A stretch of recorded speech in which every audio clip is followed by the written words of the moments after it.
प्रयागराज में पत्रकार एलएन सिंह की नृशंस हत्या, कानून व्यवस्था पर उठे सवाल। संगम नगरी प्रयागराज में कानून व्यवस्था एक बार फिर सवालों के घेरे में आ गई है। सिविल लाइंस इलाके में प्रसिद्ध पत्रकार एलएन सिंह पर चाकू से हमला किया गया, जिसमें उनकी मौत हो गई।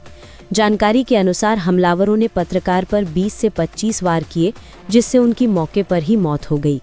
एलएन सिंह लंबे समय तक समाचार चैनल के लिए पत्रकारिता कर रहे थे और अपने पेशे में सम्मानित माने जाते थे। इस घटना से पहले दलित रविंद्र कुमार की हत्या के बाद से ही इलाके में सुरक्षा और कानून व्यवस्था को लेकर नाराजगी बढ़ रही थी। अब पत्रकार की नृशंस हत्या ने प्रशासन की कार्यशैली पर गंभीर सवाल खड़े कर दिए हैं। आरोपी विशाल मुठभेड़ में घायल। इस प्रकार की घटना के बाद पत्रकार संगठन ने पत्रकारों की सुरक्षा को लेकर मांग रखी है। एक पत्रकार की हत्या और दूसरे पत्रकार आनंद श्रीवास्तव के घर पर चढ़कर जान से मारने की धमकी दी गई।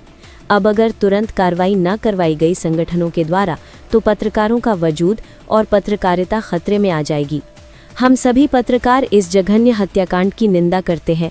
अपराधियों की गिरफ्तारी और धमकी देने वालों के प्रति कड़ी कार्रवाई और पत्रकार सुरक्षा की मांग करते हैं। ये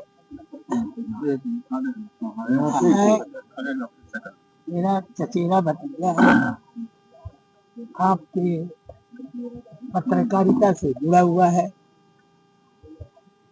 अभी तक कोई बात समझ में बहुत आई नहीं मुझे भी, क्योंकि हमको फोन आया कि चाचा मुझे बचा लीजिए।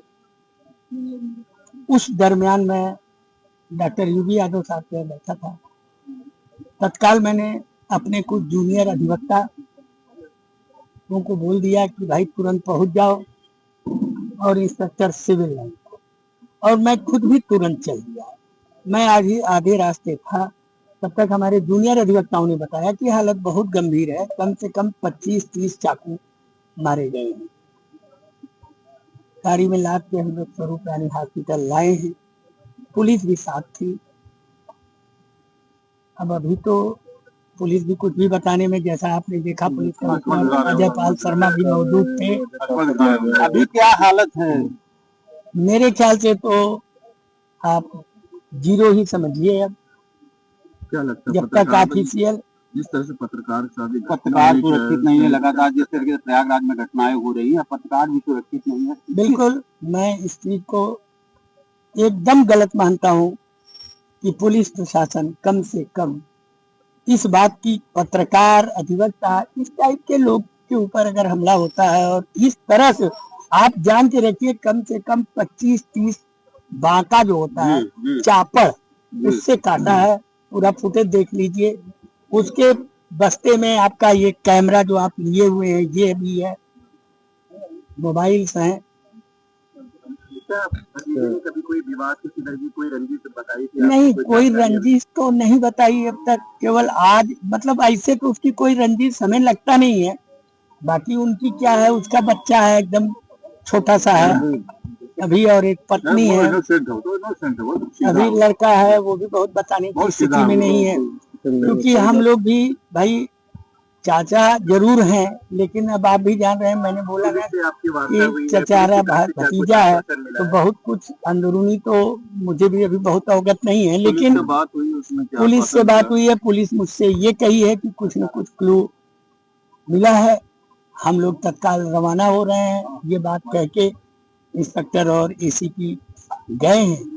अब बाकी तो आपके पुलिस कमिश्नर आए ही थे, वो अपने, नहीं मेरा तो ये है कि भाई कम से कम एटलीस्ट जिसने ये घटना ये घटना की सूचना प्राप्त हुई थी कि एक व्यक्ति लक्ष्मीकांत उर्फ जिनके ऊपर कुछ बदमाशों के द्वारा हमला करके धारदार हथियार से उनको घायल किया, जिसके बाद उपचार के लिए उनको तत्काल SRN हॉस्पिटल लाया गया। इसमें उपचार के दौरान जो घायल थे उनकी मृत्यु हुई, और इसी में जो वहाँ घटनास्थल से साक्ष्य कलेक्ट किए गए, जो विटनेसेस थे या आसपास लोग मौजूद थे, उनसे बातचीत की गई और तमाम जो सर्कमस्टेंसेस थे उसकी जानकारी की गई। तो ये ज्ञात हुआ कि आरोपी विशाल के द्वारा ये घटना कारित की गई अपने कुछ सहयोगी के साथ में। फिलहाल जो मुख्य आरोपी था विशाल, उसके द्वारा खुंदाबाद क्षेत्र से मछली बाजार से ये चाकू खरीदा गया था, जिससे उसके द्वारा मृतक पर धारदार हथियार से उसी चाकू से हमला किया गया था। और फिलहाल दबिश में जो विशाल है आरोपी, उसके पुलिस मुठभेड़ में उसको अरेस्ट किया गया है और मुठभेड़ में उसके 3 गोलियां लगी हैं उसके दोनों पैरों में और फिलहाल उसको हॉस्पिटल में एडमिट करवाया गया है और आगे जो साक्ष्य एकत्रित कर विधिक कार्रवाई की जाएगी, जिसके सामने आगे रिमांड लिया जाएगा। इसमें अभी तक जो है एक जो मुख्य आरोपी है विशाल की शामिल होने की बात सामने आई है, उसके एक और सहयोगी की भी शामिल होने की बात सामने आई है, जिसके संबंध में पुलिस टीम के द्वारा दबिश दी जा रही है और इसमें 2 और भी जो सस्पेक्ट हैं उनको भी अभी फिलहाल कस्टडी में लेकर के उनसे पूछताछ की जा रही है।